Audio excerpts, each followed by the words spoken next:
The council chamber floated in space above a world called Axios Prime. Inside the massive structure, representatives from hundreds of alien species sat in their special chairs. Some needed water tanks. Others required intense heat or cold. The chamber accommodated them all. At the center of the circular room stood a single human woman in a dark blue uniform. Ji-won Park had made this journey 14 times in 6 years. Each time she carried files and evidence. Each time she spoke with careful words. Each time she left with nothing but dismissal and barely hidden contempt. Today felt different, though she could not say why. Perhaps it was the weight of the message cylinder in her pocket. Perhaps it was the look Min-ho Choi had given her before she entered the chamber. She activated the holographic display. Images appeared in the air around her. Ships burning. Colonies attacked. Bodies floating in space. 317 separate incidents. Human traders murdered. Human settlers kidnapped. Human vessels destroyed without provocation or warning. All documented. All ignored that the Voss representative shifted in his seat. His scales caught the light as he moved. He was massive, nearly 3 meters tall, with claws that could tear through steel. His species had conquered 40 systems before humanity even reached their own moon. He spoke in the galactic common language, his voice a deep rumble that the translators converted to words. Ambassador Park, we have heard these complaints before. Your species occupies space that borders many territories. Conflicts happen. Your people should defend themselves better or move to safer regions. Ji-won felt her jaw tighten, but kept her voice level. We defend ourselves when attacked. We ask only that the attackers face justice under galactic law. We ask that the Council recognize these attacks as illegal acts of piracy and murder. A crystalline being from the Lumine Collective chimed in, their voice like bells. Perhaps human vessels should travel with better security. Perhaps human colonies should be established in less contested areas. The galaxy is large. There is room for all who are strong enough to claim it. From the upper gallery, insectoid representatives of the hive chorus clicked and chittered. The translation came through as mocking laughter. One of them spoke through the translator network. Humans cry and complain, but refuse to fight properly. They ask for protection like children. The galaxy has no room for weakness. Ji-won had heard it all before. She continued her presentation anyway. She showed economic data proving human trade benefited dozens of species. She showed testimony from witnesses who survived attacks. She showed communication logs where human captains tried to surrender or negotiate, only to be killed regardless. She spoke for 2 hours, laying out every detail, every fact, every piece of evidence. When she finished, the Voss representative called for a vote. The chamber's voting system lit up. Each species could vote to support humanity's petition, vote against it, or abstain. The results appeared in seconds. 43 species abstained. 19 voted against. 0 voted in favor. Ji-won stood in silence for a moment. She had expected this outcome, but it still hurt to see it displayed so plainly. Not one species willing to support humanity. Not one willing to even acknowledge their suffering. She bowed slightly, maintaining the dignity her position required, and turned to leave. As she walked toward the exit, the Voss representative made a comment to his neighbors, loud enough for everyone to hear. Perhaps they will cry their way across the galaxy. Maybe their tears will water new gardens on the worlds others claim from them. Laughter echoed through the chamber. Not all species joined in, but enough did. Ji-won kept walking. She had learned long ago not to show emotion in front of the council. They would only use it against humanity later. Min-ho Choi waited for her at the docking bay where her shuttle sat ready. He was older than Ji-won, with gray hair and lines on his face from 3 decades of military service. He wore the uniform of the Terran Defense Fleet, though his rank insignia marked him as an observer, not a combatant. His eyes held knowledge that made Jiwan's stomach tighten. "How did it go?" he asked, though his tone suggested he already knew. "The same as always. Worse, maybe." Jiwan looked at the message cylinder in her hand. She had been carrying it for 3 months, waiting to see if diplomacy might still work, waiting to see if the galaxy might still listen to reason.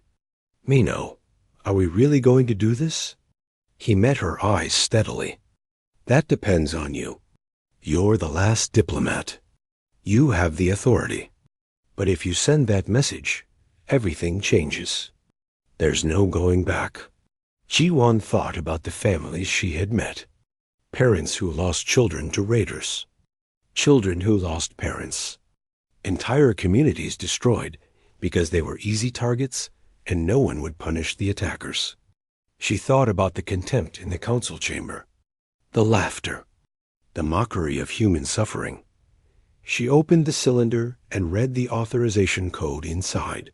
A single word in Korean. A word that meant enough. She had hoped never to use it.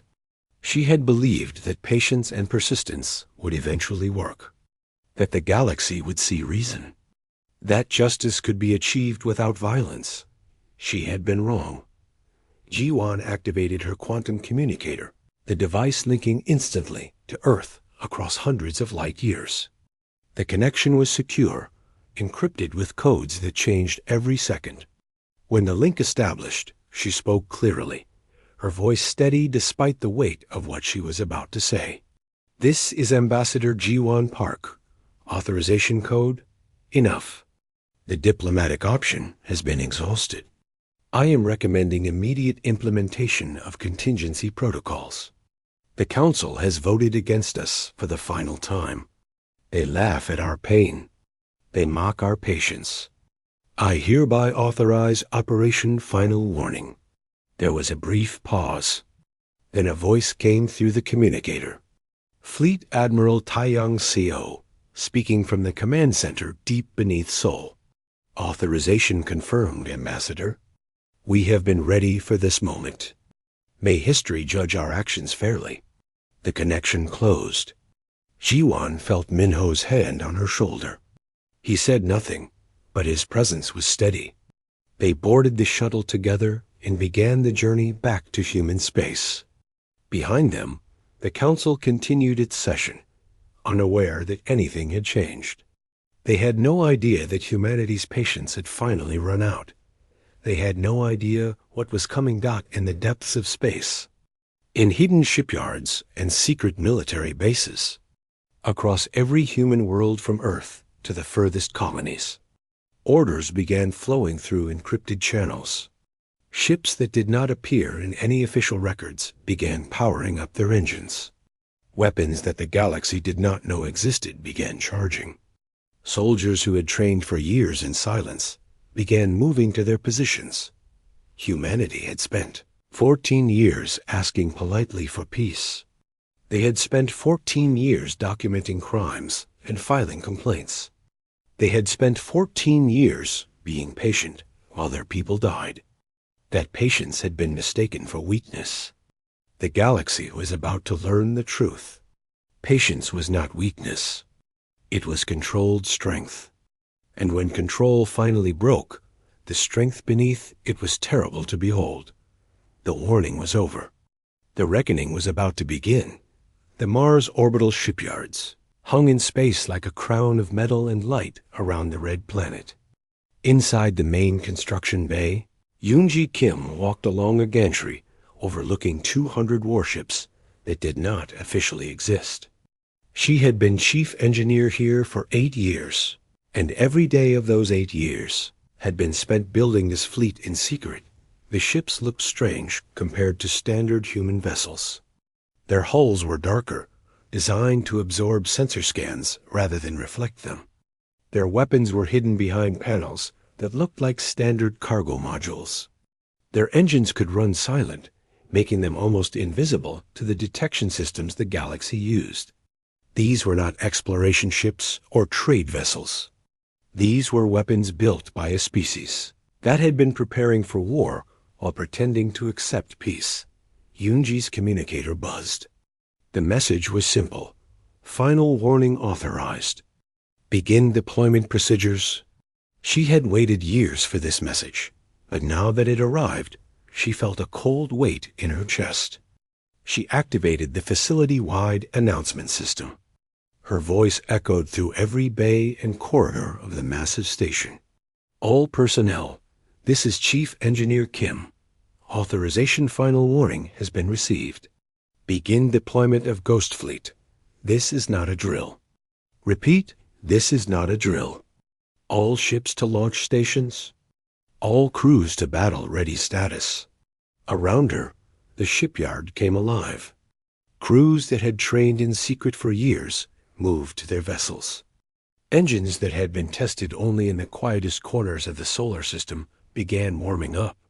Within the hour, the first ships began moving out of the construction bays, heading toward jump points that would take them to every corner of human space. On the surface of Mars below, in the agricultural domes of New Pyongyang Colony, Daho Nam stood in his wheat field and watched ships passing overhead. He was 53 years old, a farmer who had come to Mars 30 years ago looking for a fresh start. But before he became a farmer, he had been a soldier. He recognized military formations when he saw them. His son Junho ran up to him, pointing at the sky. "Father, why are there so many ships? Are we going somewhere?" Daeho put his hand on the boy's shoulder. "No, son.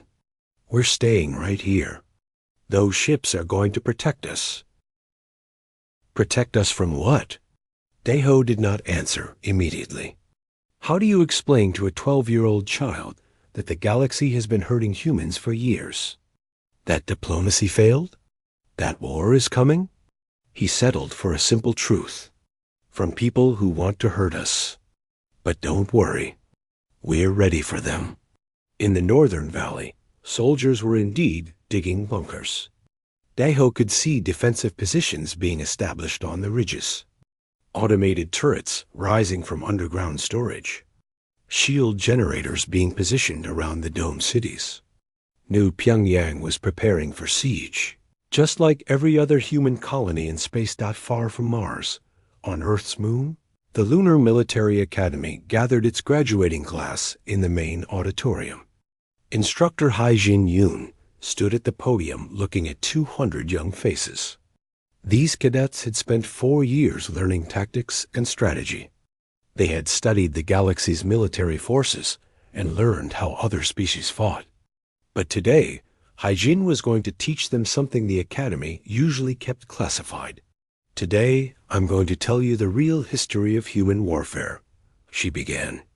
"The history we don't share with the galaxy. The history they don't know because they never bothered to ask." She activated the holographic display.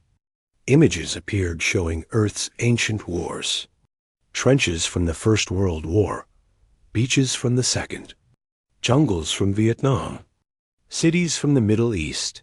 Conflicts spanning thousands of years, each one teaching humanity lessons written in blood and fire. "Every species in the galaxy thinks humans are weak," Haijin continued. "They think we're soft. They think we don't know how to fight. This is because we chose not to show them. We chose patience. We chose diplomacy. We chose peace. But make no mistake, cadets. We know war better than almost any species out there. We have been fighting each other for our entire history. We have refined the art of killing into something terrible and efficient." She showed them footage from 5 years ago, from an incident on the colony of New Bizon.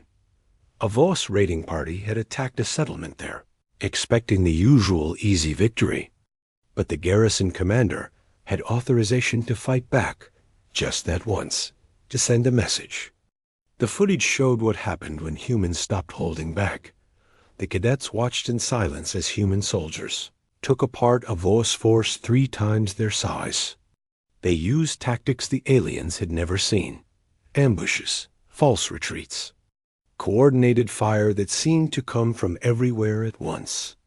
The Voss raiders who survived fled in panic. Both sides had agreed to keep the incident quiet afterward. The Voss because it was embarrassing. Humanity because they were not ready to reveal their capabilities yet. That was 5 years ago, Hyjin said.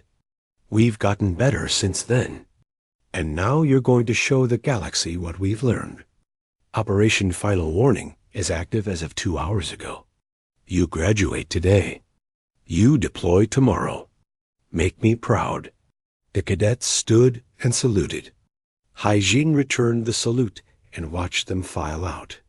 She had trained many classes over the years, but she suspected this one would be remembered for a very long time, deep beneath the rebuilt city of Seoul, in a command center that had been designed to survive anything short of a direct orbital strike.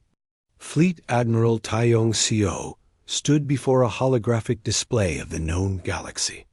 The map showed red zones for hostile species, yellow zones for human territory, and blue zones for every major alien, military installation, and capital world. His staff moved around him with quiet efficiency. Communications officers coordinated with fleets across human space. Intelligence officers tracked alien ship movements. Tactical officers finalized attack plans that had been refined over years of secret preparation. CO had been planning this operation for a decade. He had watched humans die in raids, watched families destroyed, watched the galaxy ignore every plea for justice. He had recommended patience to Earth's government because he believed patience was the right choice. Give diplomacy a chance. Give peace a chance. Show the galaxy that humanity was reasonable, but patience had limits, and those limits had been reached. Now it was time to show the galaxy something else. Time to show them that humanity's patience had not been weakness. It had been mercy. And mercy, once exhausted, revealed what lay beneath. ECO opened a communication channel that reached every human military installation across space. Every ship, every base, every soldier. His voice went out to millions of personnel who had been waiting for this moment. This is Fleet Admiral SEO. Operation Final Warning is now active. For 14 years, we have asked for peace. We have asked for justice. We have asked only to be left alone. The galaxy has answered with violence and contempt. Today we respond. Today we show them what humanity really is. We are not the weak species they believe us to be. We are not victims. We are survivors. We have endured centuries of our own wars and emerged stronger. Now we will show the galaxy what that strength means. He paused, letting his words sink in. Remember, we did not start this. We tried everything to avoid it. But we will finish it. Every captain has their orders. Every unit knows their objective. Execute with precision. Minimize casualties where possible. But do not hesitate. Do not hold back. Show them why patience should never be mistaken for weakness. Show them what happens when Earth says enough. All units, begin operations. Operation Final Warning is go. Across human space, the message was received. Ships began moving from hidden positions. Strike teams prepared for deployment. Weapon systems that the galaxy did not know existed came online. And in every piece of human technology that had been sold to alien species over the past 50 years, computer systems, communication arrays, power management systems, hidden subroutines activated, humanity had been selling the galaxy bargain technology for decades. The aliens thought humans were just trying to earn respect, trying to contribute something useful. They never considered that every computer chip, every software package, every system might contain something extra, something waiting, something designed to give humanity an advantage if war ever came. Now that war had arrived, and those systems were waking up. Throughout the galaxy, in alien military bases and government facilities, in communication networks and defense grids. Tiny pieces of code began executing instructions that would give humanity intelligence. Access and advantage. The galaxy had mocked humanity's patience. They had laughed at human weakness. They had ignored human suffering. They were about to learn what humanity had been patient enough to build while the galaxy was not paying attention. They were about to learn what 14 years of preparation looked like. They were about to discover that the weak, crying humans they had dismissed were actually one of the most dangerous species the galaxy had ever encountered. And by the time they learned this lesson, it would be far too late to do anything about it. The vast third battle fleet emerged from their jump point near the human colony of New Jeju with all the confidence of predators who had never known defeat. 8 massive warships, each one larger than anything in the human fleet, according to their intelligence reports. Admiral Kraft stood on the bridge of his flagship and looked at the display showing the human colony below. Just another raid. Just another easy target. Except this time, something was different. A single human destroyer waited for them in orbit. The ship was called Indomitable, and it was a quarter the size of the smallest Vos vessel. Kraft opened a communication channel, ready to deliver the usual demands: surrender, pay tribute, provide supplies and slaves. The standard message that had worked on humans for years. Captain Young-Soo Han sat in his command chair aboard the Indomitable and listened to the Vos Admiral's demands. His crew was silent around him, waiting for his response. Young-Soo had served in the Terran Defense Fleet for 15 years. He had watched his friends die in raids. He had followed orders to retreat, to avoid engagement, to let the aliens take what they wanted, because humanity was not ready to fight back. Today was different. Today humanity was ready. Young-Soo opened the return channel and spoke a single word. No. Kraft laughed. The sound translated through the speakers as a deep, rumbling roar. You refuse? One small ship against my entire fleet? Are humans truly this stupid? We're not stupid, Young-Soo replied calmly. We're done being patient. You wanted to see humans fight? Here we are. The Indomitable's weapons systems came online. But these were not the weapons in the Galactic Council's databases. These were rail accelerators that fired projectiles at 30% of light speed. Missiles with fusion warheads. Electronic warfare packages that could turn an enemy's own computers against them. All the weapons humanity had been developing in secret while the galaxy assumed they were weak. The first shot hit Kraft's flagship before his shields could even adjust. The kinetic round punched through the armor like paper and tore through 3 decks before exiting the other side. Alarms screamed across the Vos bridge. Kraft was still processing what happened when 3 more rounds hit his other ships.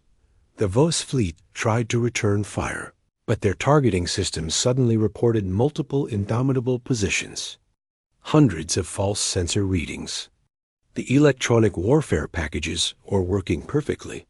When the Vos finally locked onto the real target, they found their own systems were now responding slowly, their commands delayed by microseconds as hidden code in their human.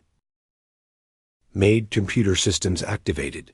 17 minutes later, the Vos third battle fleet was debris. Some ships managed to fire their emergency escape pods. Young-Soo let them go. His orders were clear. Destroy military capability. Minimize casualties where possible. But do not hold back. Across the galaxy, similar battles were happening simultaneously. Near the Terrace Nebula, human warships emerged from stealth positions around Lumini collective mining operations. The crystalline beings watched in shock as ships they could not detect suddenly appeared and disabled their entire mining fleet without destroying a single habitat module. The humans boarded the stations, evacuated the civilians, and dismantled the military equipment at the breeding worlds of the Hive Chorus. Warrior drones launched to intercept human vessels. The hive operated through a neural link between the queen and her soldiers. They had never lost control of that link in 10,000 years of warfare. But humanity had been studying that link for years, and they deployed jammers designed specifically to sever the connection. The hive warriors suddenly found themselves alone, cut off from the queen's guidance. They scattered in confusion, while human ships secured the orbital space and broadcast a message to the surface. Stay in your hives. Do not resist. Your military capability is being removed. Your civilians will not be harmed. On the trade world called Merchant's Harbor, security forces arrived at the human trading post with orders to detain all human citizens in response to the military conflicts. They found the post empty. Every human civilian had been evacuated 6 hours before the first shot was fired. The transports were already beyond pursuit range, escorted by warships that suddenly appeared from nowhere. The officer in charge of the security team looked at the empty building and realized something terrifying. Humanity had known exactly when this war would start. They had planned everything to the minute.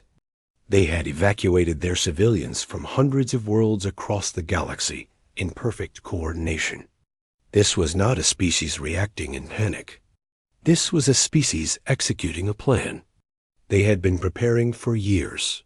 The Galactic Council convened an emergency session in their chamber above Axios Prime.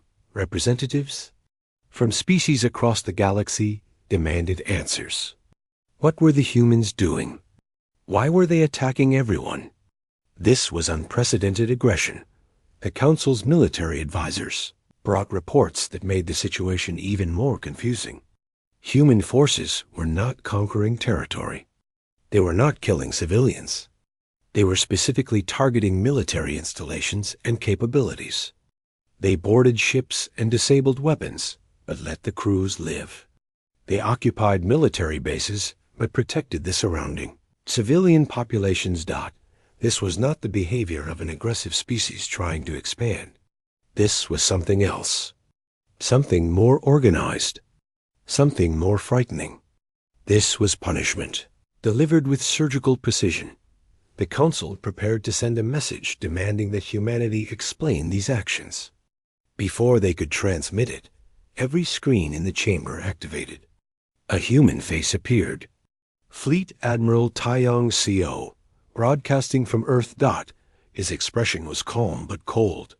When he spoke, his words were translated into every language in the galaxy simultaneously. Members of the Galactic Council, you have asked for an explanation. Here it is. The transmission showed a data package. Every crime committed against humanity over 14 years. Every attack. Every murder. Every theft. Every appeal for justice that was ignored. The footage was brutal and detailed. Human ships burning. Children crying over dead parents. Entire colonies destroyed.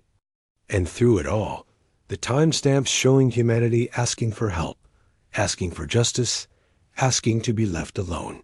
For 14 years we asked for peace, CO continued. We asked you to recognize our rights. We asked you to punish those who attacked us. You responded with contempt and mockery. You told us to be stronger. You told us to defend ourselves. Very well. We are defending ourselves. The transmission changed to show something new. A star system with no inhabited planets. A weapon being deployed.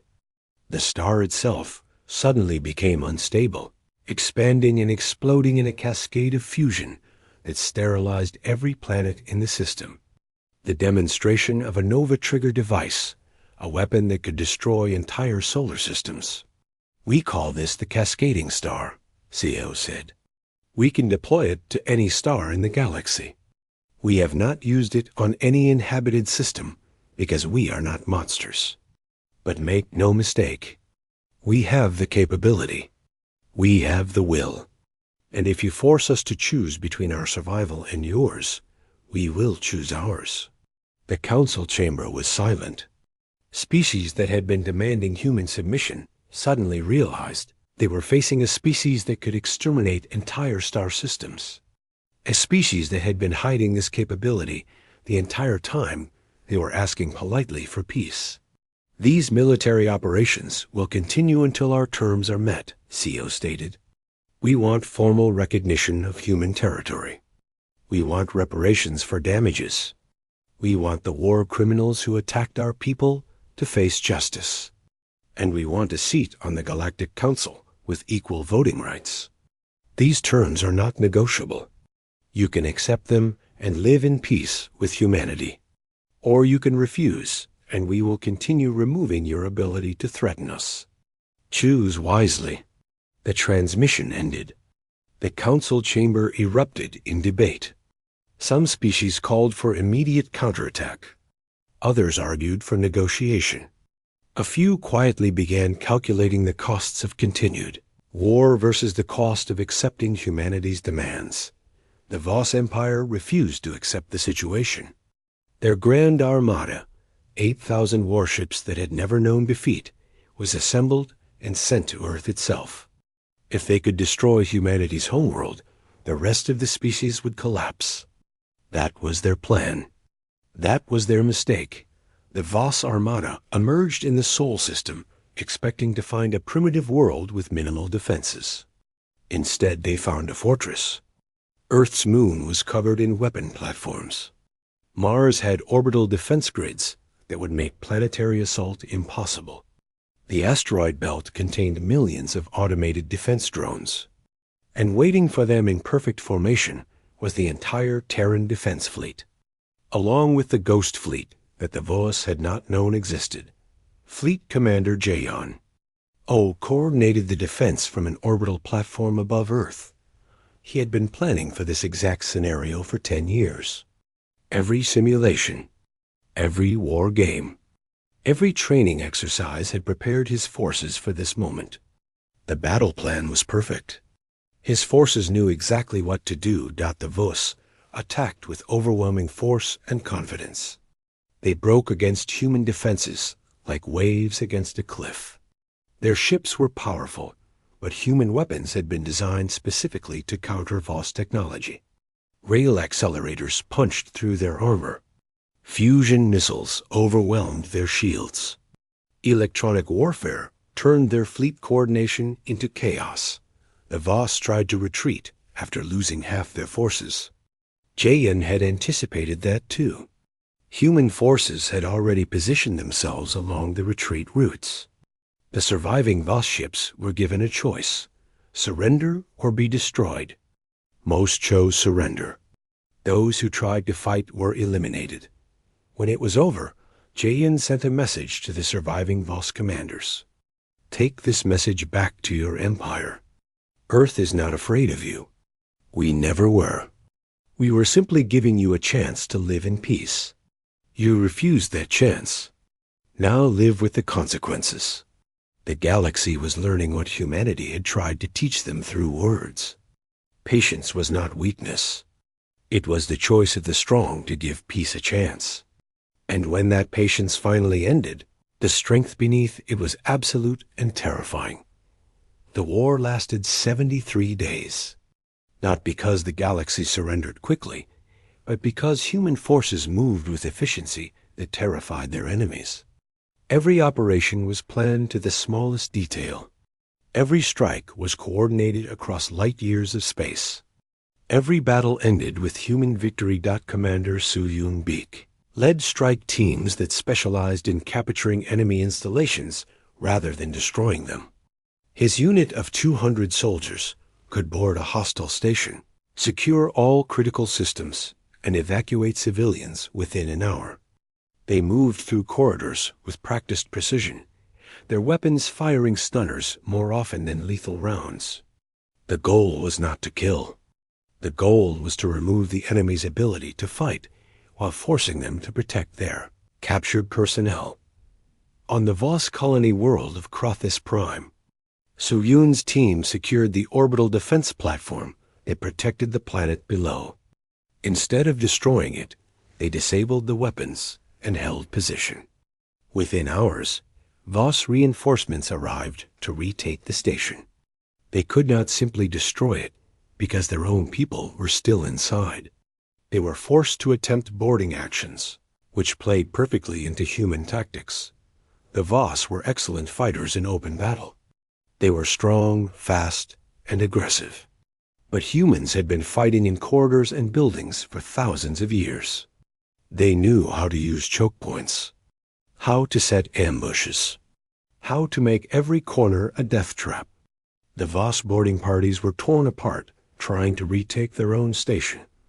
After the third failed assault, the Voss commander requested negotiations. So Yoon's response was simple: surrender the station. Evacuate all military forces from the colony below. Accept human oversight of disarmament. Then we talk. The Voss had never surrendered before, but they were learning. Intelligence officer Nari Kwan worked in a different kind of battlefield. She sat in a secure facility on Luna, coordinating information warfare across the galaxy. Her job was to exploit the cracks in galactic unity. The Galactic Council was held together by shared interests and mutual fear. But underneath that surface cooperation were centuries of old grudges and barely suppressed hatred. Nari knew exactly which species hated which others. She knew which territorial disputes were still unresolved. She knew which governments were unstable. And she knew how to use all of that information. She sent carefully crafted messages to the Valen, accord suggesting that the Luminae Collective had been planning to claim Velen territory once humanity was eliminated. She leaked intelligence to the Hive Chorus, showing Voss plans to exterminate their species after the war. She made sure that every species in the Council received information suggesting their allies were not really allies at all. The Council began arguing among themselves. Old conflicts resurfaced. Species that had been united in their contempt for humanity suddenly remembered why they did not trust each other. Some began secret negotiations with human representatives, looking for better terms than their supposed allies. The unified front against humanity crumbled in less than 2 weeks. Divide and conquer. Nari muttered to herself as she watched another alliance collapse. Humans have been doing it for thousands of years. The galaxy is just now learning. Back at Earth, preparations were being made for the Voss Empire's counterattack. Intelligence reports showed their Grand Armada assembling. 8,000 warships. Every major vessel the Empire could gather. They were coming to Earth itself, planning to destroy humanity's homeworld and break human resistance in a single massive strike. Fleet Commander Jason O stood in the command center above Earth and looked at the tactical display. He had been a fleet officer for 28 years. He had studied every major battle in human history, from ancient naval warfare to space combat simulations. He had planned for this exact scenario hundreds of times. When the Voss Armada arrived, they found the Sol system transformed. The moon was not just Earth's satellite anymore. It was a fortress bristling with railguns, missile batteries, and energy weapons. Every crater held a weapon platform. Every mountain concealed a defense installation. Mars had similar preparations. The orbital stations had been reinforced and armed. The asteroid belt was a death trap of automated drones. And waiting in perfect formation was humanity's full military might. The regular fleet, the Ghost Fleet, even civilian vessels converted to carry weapons. Thousands of ships against the Voss 8,000, but numbers were not everything. Not when one side had spent a decade preparing for exactly this battle. The Voss attacked with the confidence of a species that had conquered 40 systems. They advanced in their traditional formation, relying on heavy armor and overwhelming firepower. Jayan let them come into optimal range. Then he gave the order. All units, execute defense pattern Alpha. Show them what we built while they were laughing at us. The lunar weapons opened fire first. Railgun rounds moving at incredible speeds. The Voss shields absorbed the first few hits, but the rounds kept coming. Hundreds per second, thousands.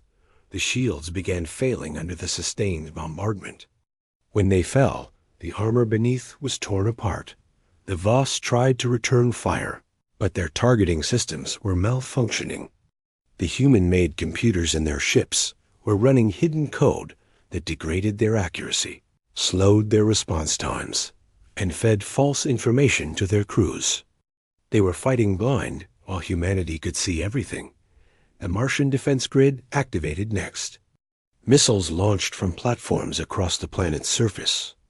Not dozens, not hundreds. Thousands of missiles, each one carrying a fusion warhead. They swarmed the Voss fleet like angry insects. The Voss point defense systems tried to shoot them down, but there were too many. The missiles hit shields, armor, engines. Ships began breaking apart. The asteroid belt drones activated and moved in perfect coordination. Millions of small, fast targets that were almost impossible to hit. They attacked from every direction at once, overwhelming Voss sensors and forcing their ships to divide their fire. The drones carried small weapons, but quantity has a quality all its own. The human fleet had not even engaged yet. They waited in formation while the defensive systems tore the Voss armada apart. When Jaehyun finally ordered the fleet to attack, the Voss were already broken. Their formation had collapsed. Their coordination was gone. Their commanders were dead or too busy trying to survive to give orders. The human ships moved in with practiced precision.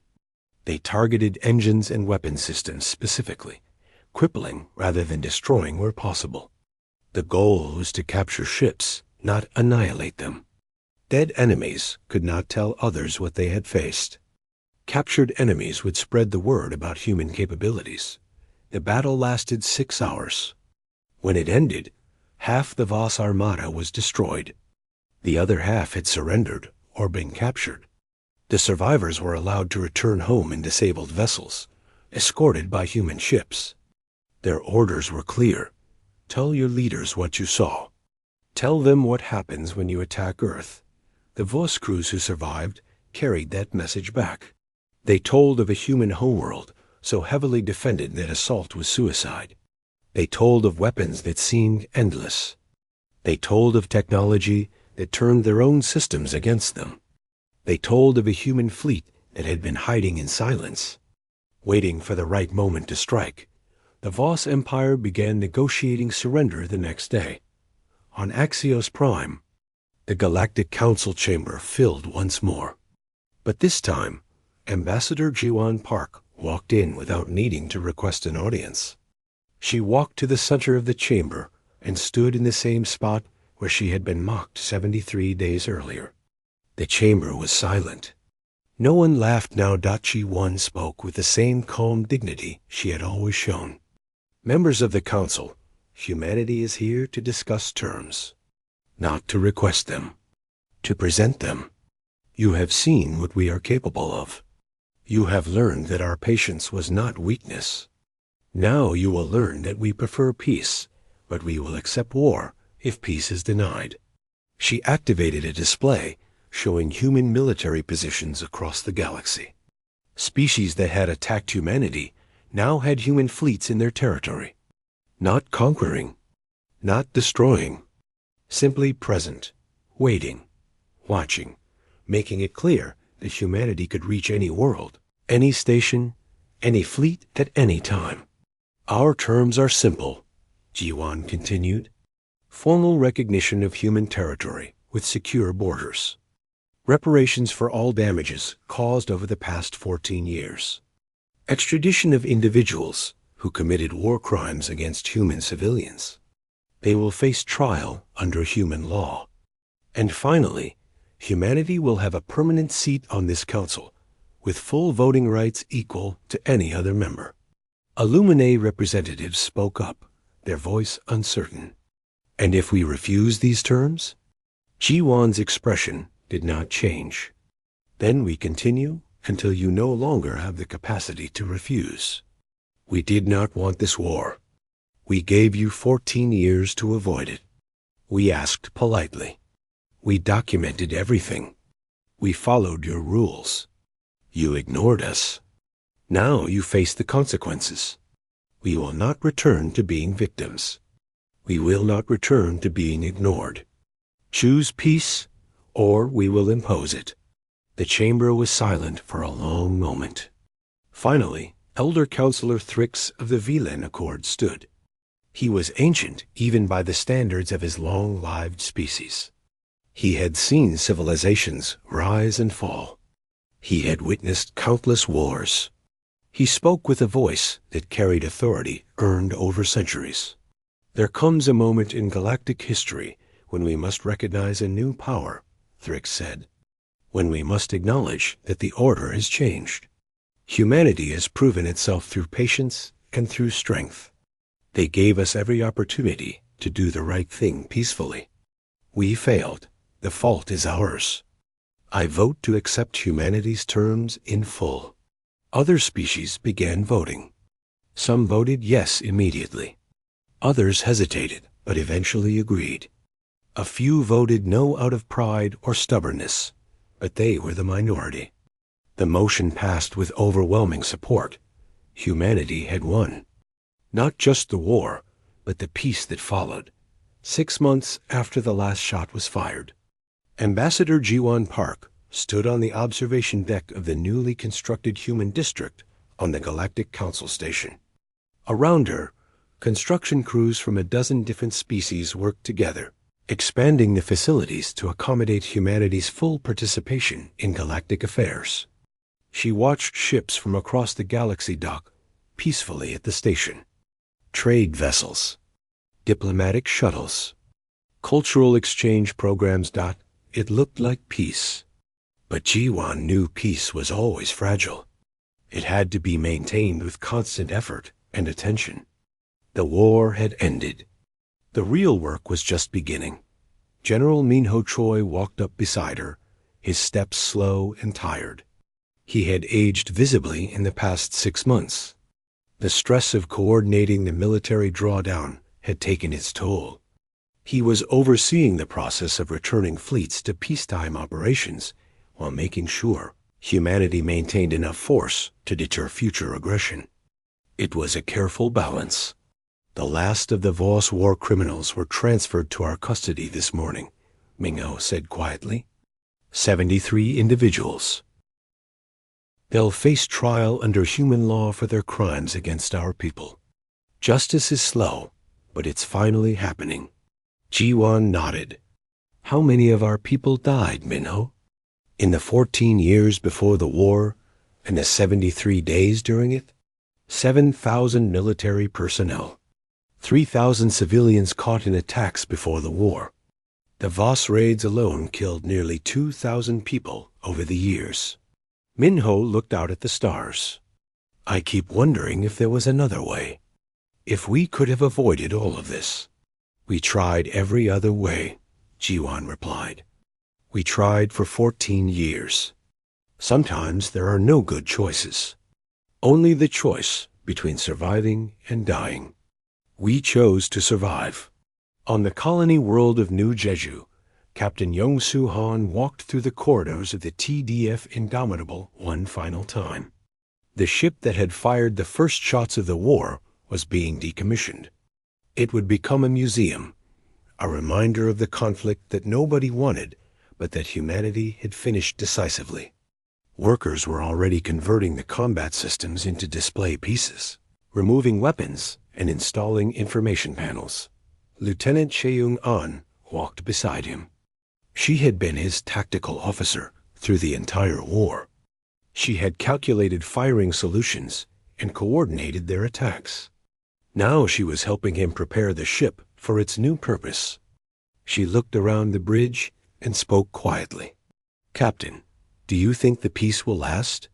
Young-Soo considered the question carefully. He had spent his entire career preparing for war and fighting when necessary. But he had never enjoyed it.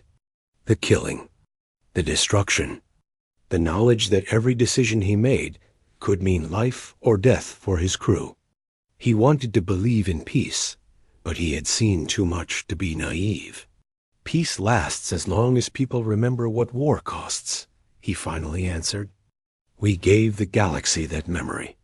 They saw what happened when they pushed humanity too far. They saw what we're capable of when we stop holding back. Some of them will forget eventually. New leaders will come to power who didn't live through this. But for now, for this generation, they remember. And maybe that's enough. On the trade world of Merchant's Harbor, GOM had returned to her trading post. The building had been emptied during the evacuation, but nothing had been stolen or destroyed. The local authorities had actually protected it, perhaps hoping that courtesy might mean something when human forces arrived. She was reopening for business, welcoming customers from across the galaxy. Her first customers after the war were nervous. A group of younger Voss, barely adults, who needed supplies for their mining ship. They approached her counter carefully, as if expecting anger or hostility. She greeted them with the same professional courtesy she had always shown. One of them asked hesitantly, "Do humans forgive us? For what our people did?" Geo looked at them thoughtfully. These young people had not been part of the raids. They had not killed anyone. They were just trying to survive in a galaxy that had changed. "We don't forget," she said honestly. "We remember every person we lost, every crime that went unpunished. But we don't hold grudges against those who want to build something better. You're not responsible for what others of your species did. You're only responsible for what you do. Trade fairly. Treat people with respect. That's all we ask." The young Voss seemed to relax slightly. They purchased their supplies and left. It was a small moment, but Geo knew peace was built from millions of small moments like this. One interaction at a time. One chance to choose cooperation over conflict. On Luna, in his office overlooking the construction yards where the Ghost Fleet had been built, Fleet Admiral Taeyong Seo sat alone with casualty reports. 7,000 human military personnel killed. Hundreds of thousands of alien combatants dead. Billions of credits in damages across the galaxy. Entire fleets destroyed. Stations captured. Colonies occupied. By any objective measure, the operation had been successful. Enemy military capacity reduced by 70%. Human territory secured. Reparations payments beginning. A permanent seat on the Galactic Council obtained. Every strategic objective achieved with minimal losses compared to what they had inflicted on their enemies, but success did not erase the cost. SEO knew the names of many of the humans who died. He had signed their deployment orders. He had sent them into battle, knowing some would not return. That knowledge would stay with him for the rest of his life. His aide, Commander Hyunwoo Park, entered the office with a datapad. "Sir, the final strategic assessment. All fleets have returned to designated positions. The Ghost Fleet is entering reserve status. Military academies are adjusting curriculum to focus on defense and peacekeeping rather than offensive operations. The Diplomatic Corps is expanding to handle our new council responsibilities." SEO took the pad and reviewed the information. War was simple in its way. You identified enemies and eliminated threats. Peace was harder. It required trust, compromise, the patience to build relationships rather than destroy them. Humanity would need to learn these skills all over again, but this time from a position of strength rather than weakness. "Make sure the War College preserves everything we learned," CEO said. "Every tactic. Every strategy. Every mistake. Future generations need to understand what happened here and why. We fought this war so they wouldn't have to. But they need to be ready in case the galaxy forgets." At the Lunar Military Academy, instructor Haijin Yoon taught her first post-war class. The new curriculum included everything from the old program, but with significant additions.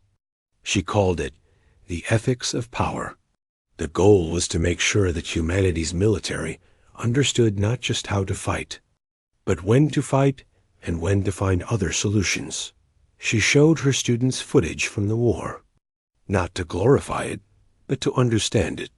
She showed them the efficiency of human tactics, the precision of their strikes, the restraint they showed in minimizing civilian casualties, even while devastating enemy military forces.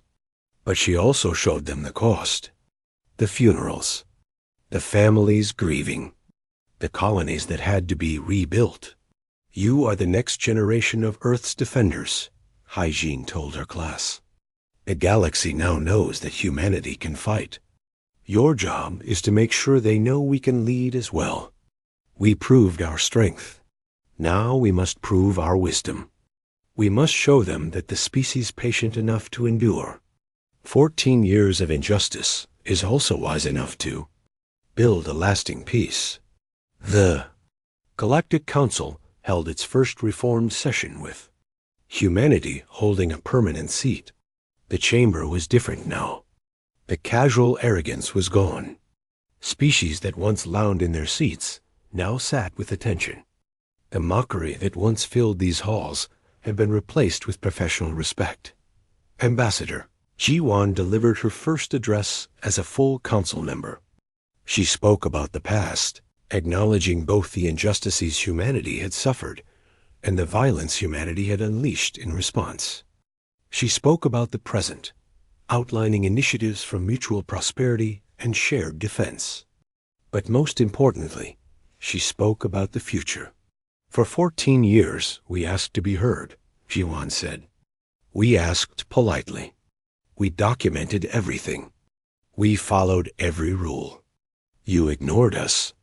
The war that followed was the consequence of that choice. We did not want it, but we finished it.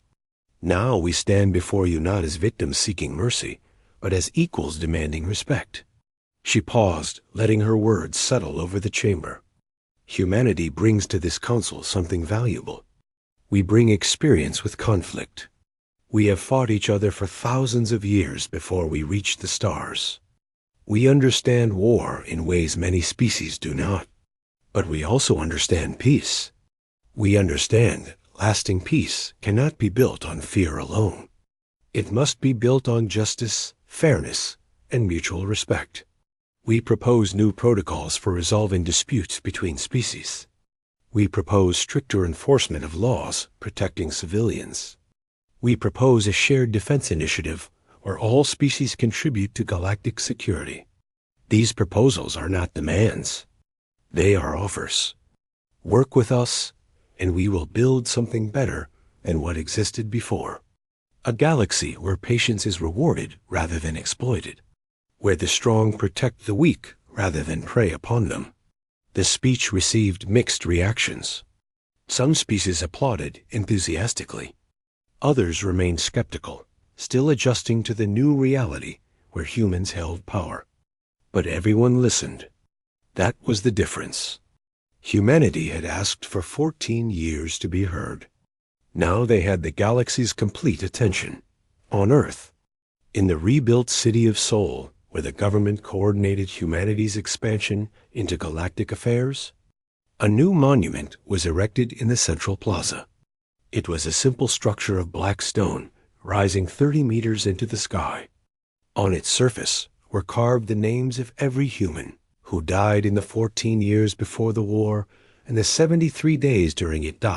At the base of the monument, an inscription was carved in multiple languages: Korean, English, Chinese, Hindi, and Galactic Standard.